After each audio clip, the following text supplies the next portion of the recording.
Gostaria de cumprimentar a todos. Meu nome é Amanda Cordeiro. Eu vou apresentar então um trabalho intitulado Têxtil ou Pintura, Consolidação e Reintegração nos Tecidos Pintados de São Gonçalo do Rio das Pedras, Minas Gerais. Bom, na região de Diamantina, nós encontramos uma tipologia de objeto ainda pouco estudada, mas bastante recorrente, que são os têxteis pintados.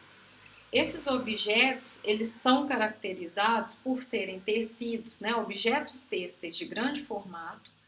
Além disso, eles têm o suporte confeccionado com tiras de tecido costuradas à mão e também eles possuem uma ou várias camadas de pintura, que geralmente são finas e dadas de forma parcial ou total, sem base de preparação.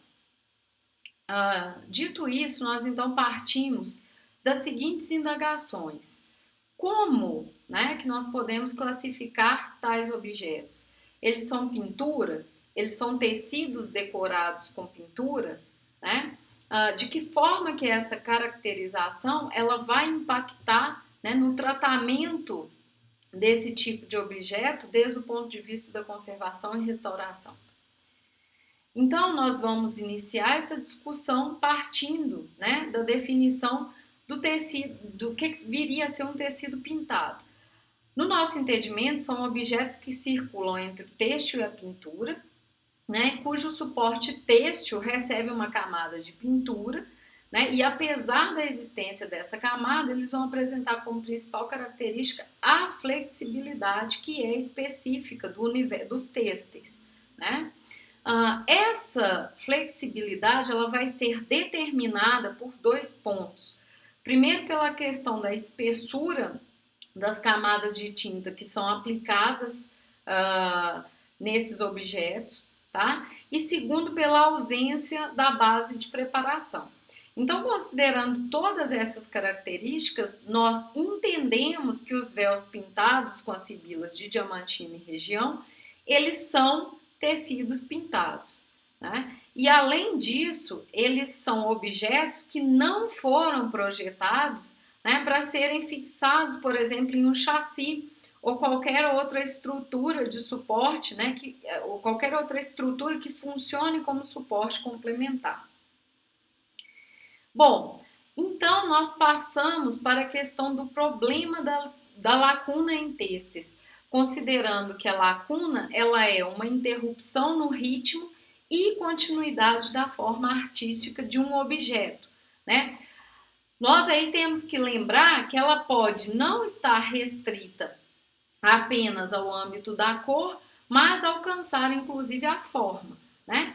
E nesse contexto, nós não podemos deixar de falar da reintegração cromática, que será a ação sobre as lacunas e desgastes da matéria de superfícies pintadas ou policromadas através da aplicação de cor.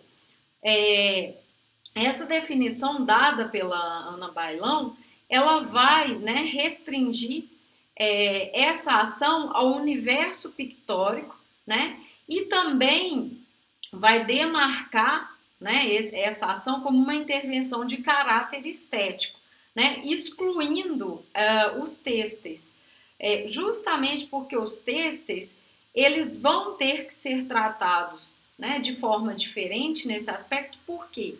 Porque o suporte têxtil ele abriga padrões de tecelagens, cores, apliques, o que vai se configurar em uma estrutura que não vai servir apenas como suporte, tá?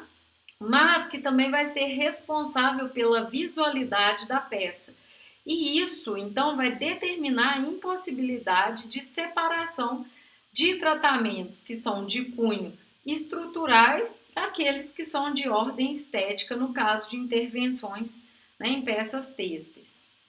Ainda nesse contexto, a gente tem que considerar, né, a categoria desse objeto, se ele é um tecido bidimensional, se ele é tridimensional, os tipos, a extensão, a localização das lacunas, os materiais que nós vamos utilizar, a viabilidade dessa intervenção, considerando possibilidades técnicas em função das características do objeto que eu vou tratar, o estado de conservação desse objeto, seus usos, função social e também a legibilidade dessa intervenção, que além de ser legível, deve ter a capacidade de resgatar a integridade do objeto, permitindo então sua leitura estética. Bom, então agora eu vou entrar no processo de conservação propriamente dito dos véus quaresmais de São Gonçalo e então vou falar um pouco dessas peças, né? Na verdade, trata-se de um conjunto de objetos formado por 2 véus quaresmais e 2 frontais de altar. Essas peças elas datam do século XIX e ainda possuem uso vigente, dado que a comunidade de São Gonçalo faz uso delas, né, em algumas cerimônias durante a Semana Santa.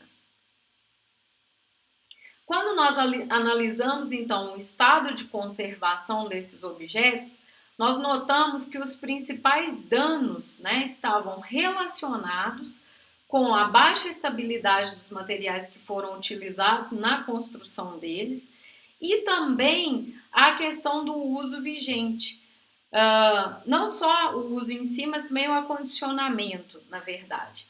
E aí nós listamos algumas degradações principais que foram observadas, mas aqui a gente vai enfocar nas perdas de grandes proporções no suporte e também nas intervenções inadequadas.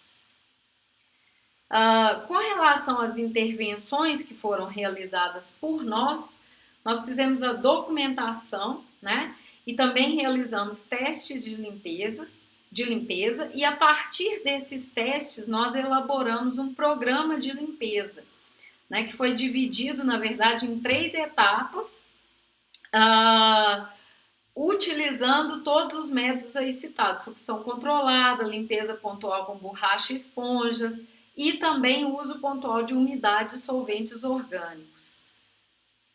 Além disso, nós fizemos tratamentos estruturais e estéticos, né? Nós iniciamos esses tratamentos pela correção de vincos, deformações no suporte e alinhamentos de fios soltos, né? Planificando esse suporte. E trabalhamos na consolidação do suporte e reintegração da lacuna a partir do uso de pontos de conservação. Já que no nosso entendimento, né, essa técnica ela possibilita manter a característica principal dos véus quaresmais, que é a flexibilidade quando comparado, por exemplo, com outras técnicas que exigem o emprego de adesivo. Sendo importante a gente frisar que a escolha dos pontos ela se deu de acordo com os tipos de danos apresentados por essas peças. Então aí a gente tem, né, o momento da consolidação, né? E ainda nesse contexto nós também tivemos que escolher, né, alguns materiais e no caso dos tecidos a gente pensou na compatibilidade deles com a obra, as cores, a estabilidade dos corantes e das fibras. Com relação à escolha dos fios a serem utilizados, nós também pensamos na interação dos mesmos com o suporte da obra. Além disso, nós trabalhamos com forro, né, como reforço, dado que a peça tinha um estágio avançado de degradação do suporte, ainda era utilizada, e para isso nós então trabalhamos com estudo, né, da disposição de linhas de fixação e sustentação desse forro na peça, visando evitar a formação de bolsas de ar e tensões adicionais no suporte. E aqui então eu apresento, né, o processo de reintegração das áreas de lacuna na Sibila Helespontina, que foi a intervenção mais significativa que a gente fez, e que também era um objeto que apresentava uma grande área central de perda no suporte, que era demarcado por essa interrupção da leitura, né, e também interferia na questão do caráter devocional desse objeto. Então aqui eu tenho uma imagem, né, que apresenta essa área, né, antes do tratamento e depois do tratamento, né, em que nós trabalhamos então com a sobreposição de camadas de tule tentando, né, dar uma leitura para as lacunas de cores e linhas no objeto. Bom, é isso. Eu gostaria, né, de apresentar aqui as referências que foram utilizadas no trabalho e agradecer pela atenção de todos.